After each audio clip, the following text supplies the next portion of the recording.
Le choix de la République de Guinée pour tenir cet atelier a été motivé par plusieurs raisons, dont deux en particulier méritent une attention particulière. Premièrement, selon les chiffres de l'initiative pour la transparence dans les industries extractives en Guinée, l'exploitation minière assure plus de 80% des exportations du pays, environ 25 à 30% des recettes de l'État et 17 à 20% du PIB. Demain, les sociétés minières sont une source importante d'emplois salariés, tandis que l'exploitation artisanale de l'or et du diamant touche une part significative des populations rurales, notamment en Haute-Guinée et en Guinée forestière. Malgré ce potentiel et les forts efforts déployés par les autorités compétentes pour le valoriser, le secteur minier guinéen n'a pas répondu aux attentes en termes de contribution à l'économie nationale. Qui plus est, l'exploitation et la gestion des ressources naturelles dans ce pays est une source de conflits qui mine les efforts de développement, l'empêchant ainsi de sortir du cycle infernal de pauvreté et d'insécurité humaine. Deuxièmement, ce choix est pertinent eu égard à l'expérience du travail du Goethe Institute en Guinée qui remonte à plusieurs années déjà et qui a permis de renforcer les capacités d'une masse critique d'acteurs des OSC et des organisations de la société civile guinéenne, notamment les femmes et les jeunes, les acteurs des médias. À titre d'exemple, en 2013, l'Institut a créé un cadre de collaboration pérenne avec les parties prenantes du processus démocratique en facilitant la mise en œuvre de la case de veille électorale de la coalition des femmes et des filles de Guinée pour les élections législatives du 28 septembre 2013. Nous avons travaillé ensemble pour la mise en œuvre de la première case de veille en Guinée en 2013 à l'occasion des élections législatives et nous avons eu à ce moment-là l'occasion de découvrir un véritable partenariat, une coopération sud-sud et qui a été une réussite. Depuis, on ne s'est pas quitté. Alors je voudrais saluer cette initiative parce que nous avons l'expérience du terrain. Et en 2015, à l'occasion de la deuxième case de veille pour les présidentielles apaisées, nous avons désamorcé plus de 3000 situations conflictuelles en Guinée. Qui s'inscrit dans la droite ligne de cette thématique. Notre pays, la Guinée, a enregistré et continue d'enregistrer beaucoup de zèmes de violence relatifs effectivement au contrôle des ressources naturelles. Il nous souviendra encore qu'il y a eu, il y a quelques années, des violences d'une extrême gravité entre les populations de la région forestière et une compagnie d'exploitation des ressources naturelles qui a généré beaucoup de dégâts matériels et même des morts d'hommes. Les mêmes problématiques et de même nature et de mêmes violences extrêmes ont eu lieu effectivement en Haute-Guinée, notamment à Ségiri, où il existe aujourd'hui des zèmes de violence, des zèmes de conflit, non seulement de nature intracommunautaire, c'est des villages qui s'affrontent, faisant, n'est-ce pas, des dégâts matériels fort importants, où c'est une dissension entre la Guinée et les États voisins, pour la bonne et simple raison qu'il y a des portions de terre qui recèlent davantage de ressources naturelles et qui constituent des convoitises de l'un ou des autres pays. Donc il faut réfléchir à tout ça pour qu'on puisse savoir qu'on ne peut pas remettre en cause des liens de ce genre parce qu'on a découvert aujourd'hui qu'il y a de l'or ici ou bien qu'il y a des champs ici qu'on peut mettre en valeur parce qu'avec l'agriculture, l'industrialisation, on peut mieux exploiter. Et le thème sur lequel vous allez travailler ici, c'est un thème vraiment actuel et pertinent. La plus grande difficulté de cette démarche serait de ne pas pouvoir gérer ces conflits et qui suscitent des violences. Et nous savons à quel point nous sommes en difficulté dans notre pays en matière d'impunité.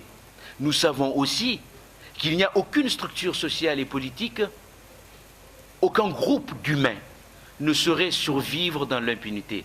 Là où Goethe Institute justement est venu avec une valeur ajoutée, c'est les outils. Je sais qu'il y a des outils qui existent déjà, certes, on le dira, Mais je pense que cet outil de prévention justement des conflits en zone minière est un outil qui a été bien pensé, un outil qui a été contextualisé et surtout un outil qui sera très pratique.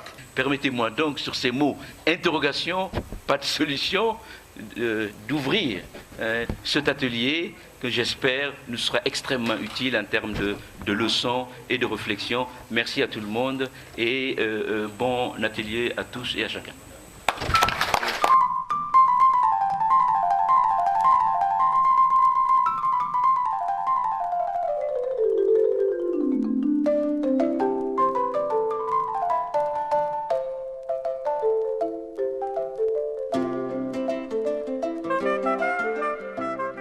Le but de ce processus, c'est vraiment de les amener à la fin de cette journée, d'avoir toutes les notions qu'il faut pour comprendre ce concept et ce problème qui existe au niveau de la Guinée.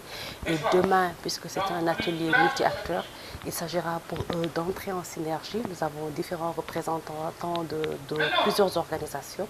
Nous avons également des représentants des institutions étatiques et des journalistes. Donc il s'agira vraiment pour eux de se retrouver ensemble pour voir comment adresser les conflits liés à la gouvernance des ressources naturelles dans les différentes régions de la Guinée. Cet atelier, je l'ai trouvé très intéressant. Il a servi de cadre pour permettre, si vous voulez, d'imprégner la société civile par rapport aux mécanismes de gestion et d'analyse, n'est-ce pas, des conflits liés à la gouvernance des ressources naturelles. Cette journée d'aujourd'hui a porté essentiellement sur l'analyse et la gestion des conflits liés aux ressources naturelles. Ce thème nous a permis de comprendre quel est le type de conflit, s'il y a un conflit, quels sont les acteurs impliqués et quelles sont les motivations ou les incitations qui poussent les parties prenantes à régler leurs conflits, quelles sont les stratégies qui ont été utilisées auparavant et quelles sont les solutions qu'on pourrait apporter. Donc cette deuxième journée m'a particulièrement marqué parce que je suis très satisfait de cet atelier. Ça me permettra de jouer mon rôle de médiateur sur le terrain en face des différents conflits liés à la gestion des ressources naturelles. La suggestion, c'est d'abord, premièrement, faire en sorte que cette formation soit, comme on aime à le dire, démultipliée, mais surtout que les contenus soient adaptés aux besoins des réalités guinéennes. Le renforcement des capacités des acteurs de la société civile, parce que souvent, et l'État et les sociétés minières, ils ont des moyens, ils ont des capacités. Le déficit se trouve au niveau des acteurs de la société civile. La société civile, disons, travaille dans le domaine, disons, de la prévention, de la dénonciation, mais il faut aussi qu'elle soit suffisamment outillée pour parler, disons, professionnellement avec des acteurs qui, eux, possèdent une expertise avérée dans le domaine sur lequel ils parlent. C'est essentiel pour pouvoir être un interlocuteur valable dans ce secteur qui est extrêmement compliqué et où, en réalité, quand on n'a pas suffisamment d'expérience et d'expertise, en fait, facilement, on est roulé dans la farine.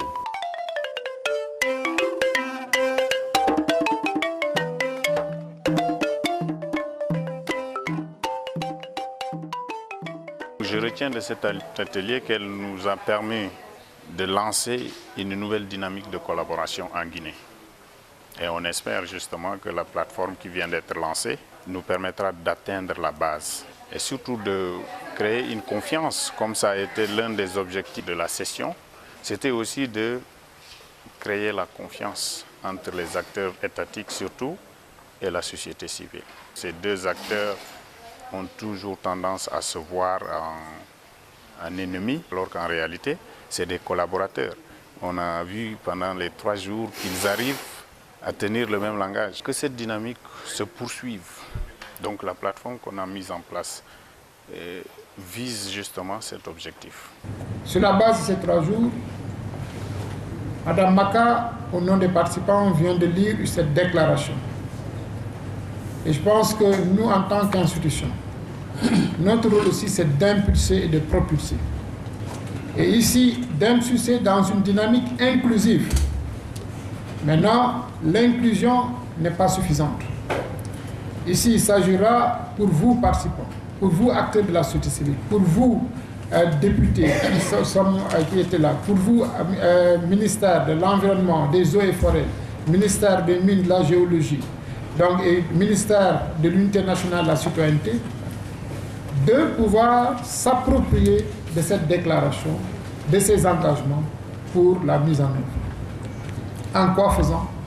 Je pense que la première étape, c'est dans les jours à venir qu'un comité de pilotage puisse être mis en place. Et lesquels comités de pilotage puissent aussi aller dans le sens de l'élaboration d'un protocole d'entente